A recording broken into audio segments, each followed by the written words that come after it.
लाडकी बहीण योजना, हप्ता उशीर, सरकारवर प्रश्नांची सरबत्ती. नमस्कार, तुम्ही पाहत आहात MH9 मराठी न्यूज. मित्रांनो, लाडकी बहीण योजनेच्या हप्त्याची वाट पाहणाऱ्या माझ्या तमाम लाडक्या बहिणींसाठी आजची ही बातमी अत्यंत महत्त्वाची आहे. पण त्याआधी, जर तुम्ही आपल्या चॅनलवर नवीन असाल तर आत्ताच MH9 मराठी न्यूजला सबस्क्राईब करा आणि बेल आयकॉन दाबा, जेणेकरून प्रत्येक अपडेट तुमच्यापर्यंत सर्वात आधी पोहोचेल. आज 7 मे उजाडली आहे, पण लाडक्या बहिणींच्या खात्यात अद्याप हप्त्याचा पत्ता नाही.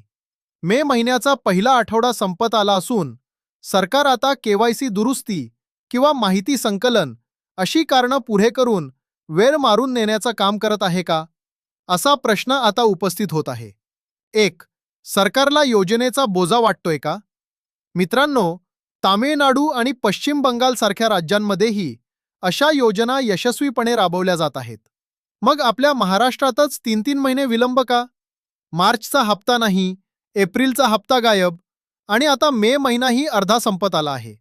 सरकारला ही योजना आपल्या तिजोरीवर बोजा वाटते की काय, अशी शंका आता सर्वसामान्यांच्या मनात निर्माण होत आहे.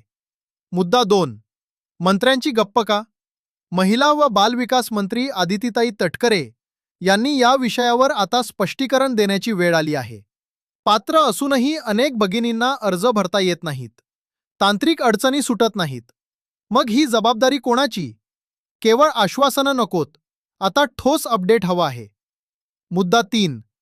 हप्ता मिळाला तर तो एकत्रच हवा. आता 7 तारीख गेली. उद्या 8 आणि 9 तारखेला काही झालं नाही तर पुढे रविवार येणार.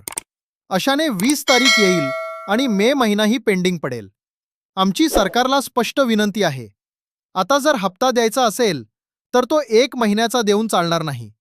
मार्च, एप्रिल आणि मे अशा किमान 3 महिन्यांचा, म्हणजेच 4,500 रुपयांचा हप्ता एकत्रित वितरित झाला पाहिजे, तरच बहिणींना दिलासा मिळेल. मुद्दा 4. स्तुती खूप केली, आता रोखठोक बोलण्याची वेळ. आम्ही या योजनेचं नेहमीच कौतुक केलं आहे, पण जर वेळेवर पैसे मिळणार नसतील तर गरिबांनी आपला घरखर्च कसा चालवायचा?